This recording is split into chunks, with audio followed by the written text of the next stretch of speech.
Oke guys, welcome back to Cryptonesia bersama gue Toshi, di mana kita akan membahas segala sesuatu yang berhubungan dengan cryptocurrency dan blockchain.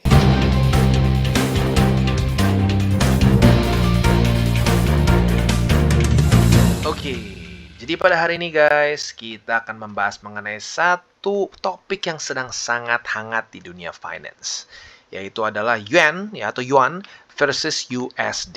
Ya, sudah banyak orang-orang yang mengklaim bahwa yuan akan menggantikan US dollars sebagai reserve currency dari ya dunia in general ya. Nah, tentunya apa sih penyebabnya atau apa sih percikan awalnya? Nah, bisa dibilang ini menurut gua ya, ini menurut gua pribadi ini menjadi percikan awal. Karena seperti yang kita lihat di sini, Saudi Arabia, China, Rusia, India, Pakistan, dan 4 negara di Asia. Ini desas-desusnya ya, nggak tahu nih. Katanya Indonesia salah satunya. Tapi gue nggak ketemu ya spesifik source yang ngomong Indonesia. Jadi gue pribadi nggak berani ngomong lah, masih desas-desus. Tapi intinya apa? Ini menunjukkan bahwa mereka membuat satu aliansi yang urusan apa? Urusan energy trade atau perdagangan energi. Tentunya energi salah satunya yang paling banyak dipakai adalah oil atau minyak ya. Maka dari itu banyak yang merasa bahwa kalau gini caranya petrodolar akan selesai nih ya. Berarti udah nggak akan ada lagi petrodolar ya. Maka dari itu US akan kehilangan power dan akan kehilangan title superpowernya ya.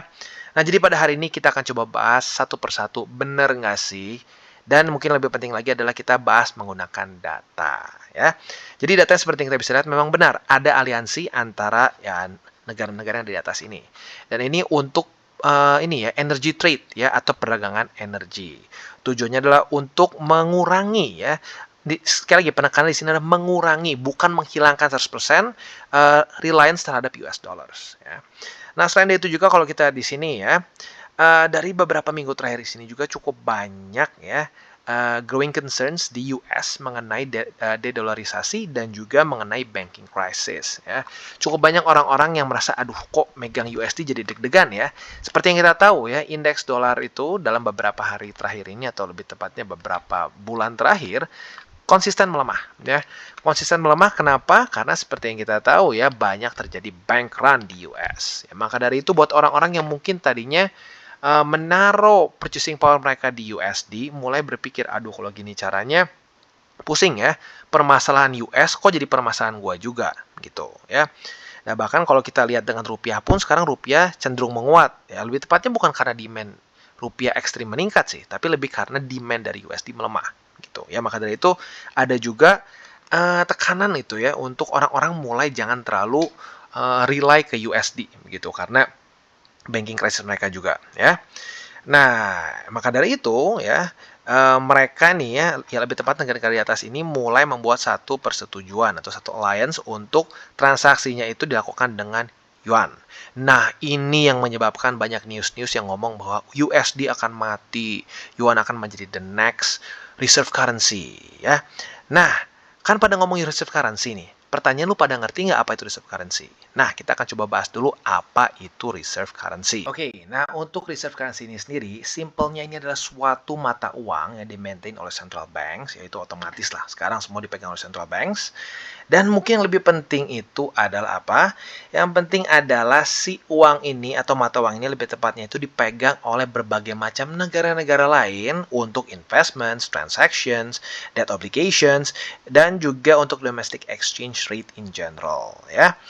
Nah, di sini persentase terbesarnya dipakai untuk denominasi komoditas seperti emas, oil, wheat ya, terus dan berbagai macam komoditas lain lah, banyak banget. Seperti yang lo tahu, rata-rata semua itu, ya nggak semua, tapi rata-rata itu didenominasinya dengan USD ya. Emas kita lihatnya dengan dolar, minyak dengan dolar, gandum dengan dolar, rata-rata dengan dolar ya. Nah, apa penyebabnya? Nah, penyebabnya ini banyak yang nggak tahu. Banyak orang berpikir, oh gara-gara petrodolar, ini penyebab utamanya. Maka dari itu, kalau sampai mereka ini, negara-negara di sini tidak menggunakan dolar lagi, Amerika akan mati. Nah, ini kesalahan besar menurut gua ya. Ada nggak influence-nya? Ada dan besar. Tetapi ya, nggak karena itu aja. Ya, jadi petrodolar seperti yang kita tahu ya, gue sudah sedikit bahas dari depan.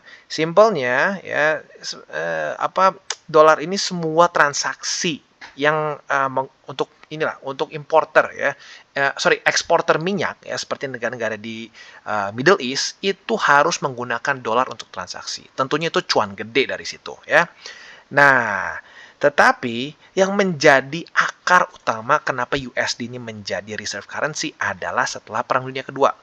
Seperti yang kita tahu, ya, Perang Dunia Kedua itu adalah perang terbesar ya, secara skala uang, jiwa yang terbunuh mungkin ya, juga ya itu literally so big ya, so big dan itu adalah bisa dibilang perang yang very mechanized ya, mereka banyak menggunakan ya seperti tank, mobil dan kawan-kawannya ya. Perang Dunia ke-1 cukup mechanized tapi jauh skalanya dibandingkan dengan Perang Dunia Kedua. Perang Dunia ke-1 itu tank saja ya, tank baja yang kita sudah kepikir di setiap perang itu ada. Di Perang Dunia ke-1 itu baru pertama kali dipakai di akhir-akhir perang ya. Sementara Perang Dunia Kedua, lu boleh cek sendiri deh, ada berapa banyak jenis tank yang dipakai oleh berbagai macam negara ya. Nah, sekarang pertanyaannya saat Perang Dunia Kedua ini mereka pakai peralatan siapa ya? Ini satu gambar yang sangat terkenal. Ini adalah invasi Normandy ya dari pasukan sekutu. Ini gua lupa, ini kayaknya Juno Beach atau Omaha Beach ya. Gua nggak tahu, ada banyak, ada Juno, Gold dan kawan-kawannya. Buat yang suka sejarah pasti tahu ya. Pertanyaan gua, rata-rata semua peralatan di sini di manufacture di mana? Jawabannya adalah Amerika Serikat ya. Inggris utang, Prancis utang, berbagai macam negara-negara di Eropa semua hutang ke siapa? Amerika Serikat. Jadi sebenarnya menjadi menjadi akar kenapa USD ini menjadi suatu reserve currency, walaupun benar ada juga petrodollars, tapi menurut gua akar utamanya adalah ini. Karena sejak Perang Dunia Kedua ini hutang orang-orang di Eropa dan seluruh dunia lah in general itu ke Amerika Serikat. Maka dari itu, kenapa di Bretton Woods setelah Perang Dunia Kedua, mereka semua kumpul dan setuju bahwa semua mata uang ya yang minimal yang ada di situ lah ya, negara yang ada di situ akan didenominasikan dengan USD dengan syarat USD-nya di peg ke emas ya, tetapi konyolnya tahun 71 dilepas ya. Nah, kenapa ya? Karena ini lihat satu masa ya US ini pernah GDP-nya itu basically setengah dari dunia ya. Kebayang 50% dari output dunia GDP dia doang. Kebayang nggak sih? Gede banget ya. Nah, ini dia penyebabnya kenapa US menjadi ya USD ya. USD menjadi reserve currency gitu. Nah, terus ada yang bilang, yo, ya berarti bisa dong. Yuan juga bisa kayak gini. Bisa, bisa. Tapi, menurut gua, counter-intuitive. Kenapa? Nah, sekarang gini. Lu pernah nanya nggak sih ke dalam, nanya ke diri sendiri gitu ya. Kenapa sih di Cina kok orang bisa buat barang tuh murahnya, murah banget. Kok bisa? Ya, apa penyebabnya?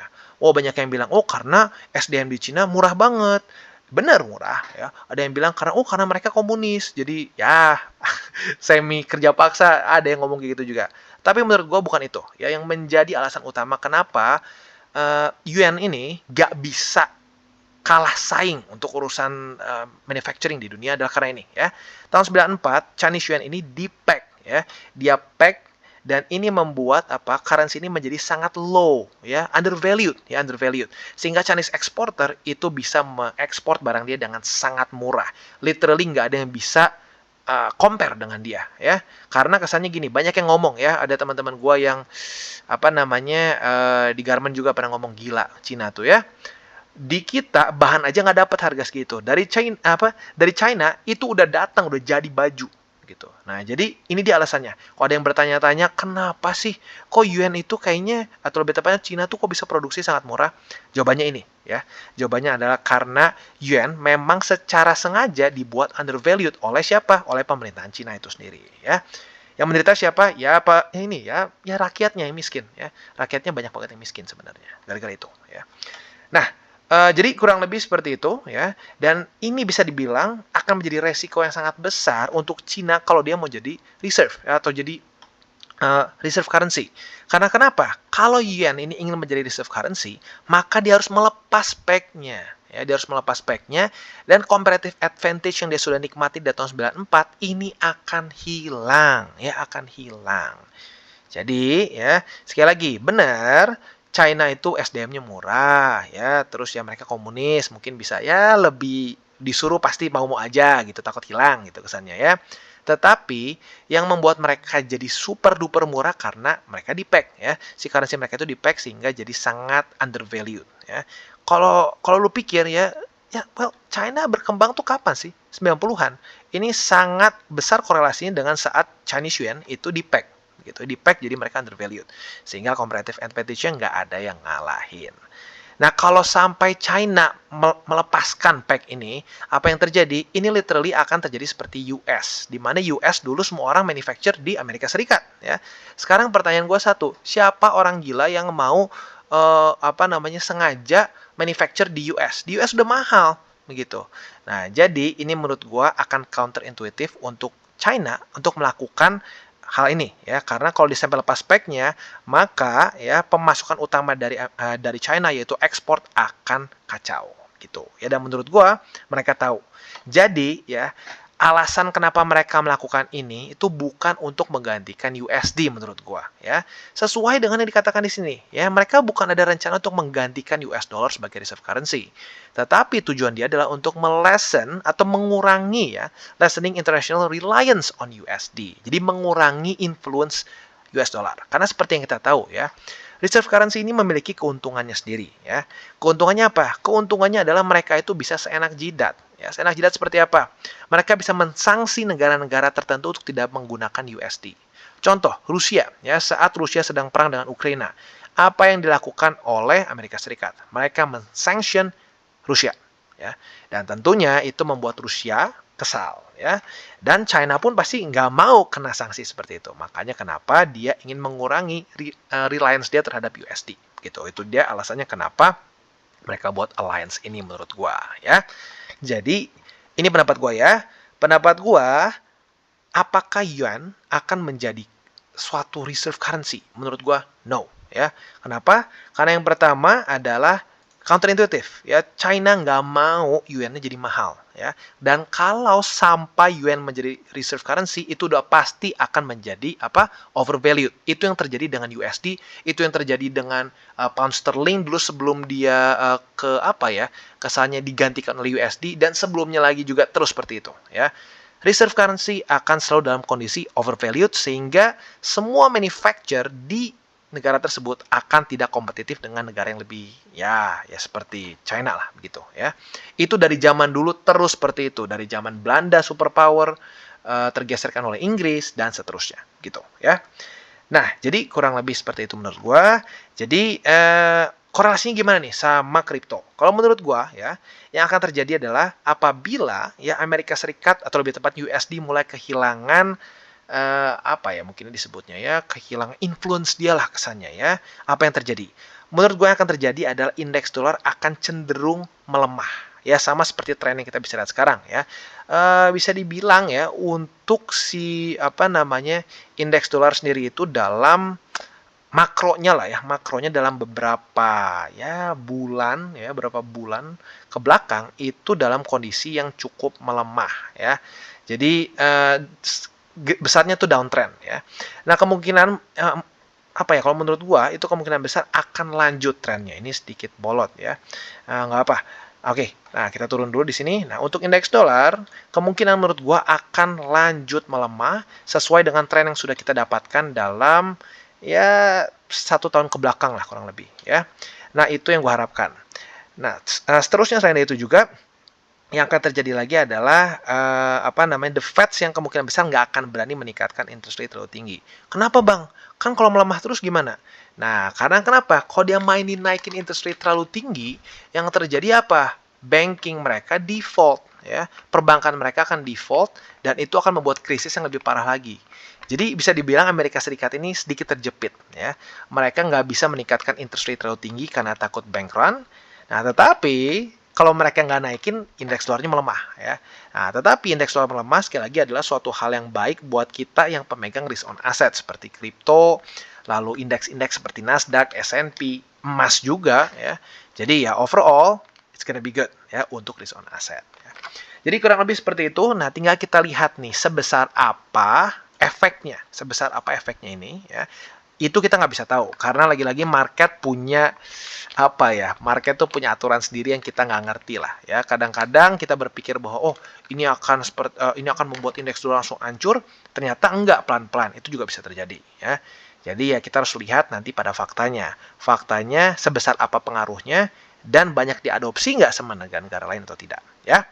Jadi kurang lebih seperti itu ya. Jadi jangan terlalu panik dulu ya, jangan cepat-cepat dibuang dulu USD-nya karena ini bukan tiba-tiba USD akan jadi nol gitu ya, nggak akan berharga lagi. Menurut gue tidak seperti itu, karena itu akan bukan sedikit ya, tapi akan sangat counterintuitif dengan apa kebijakan dari Cina itu sendiri ya, di mana mereka ingin membuat ekspor mereka itu sangat kompetitif ya, bahkan nggak ada yang bisa ngalahin.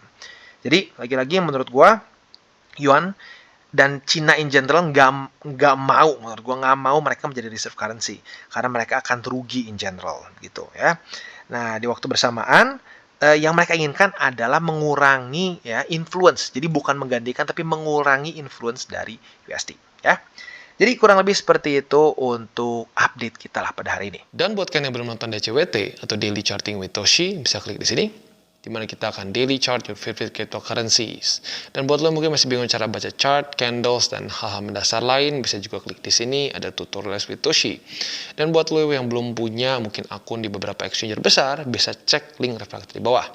Dan jangan lupa juga untuk join Telegram grup kita, di mana kita bisa ngobrol-ngobrol santai mengenai dunia cryptocurrency secara dua arah. So jangan lupa untuk like, subscribe, click the bell icon, and see you on the next video.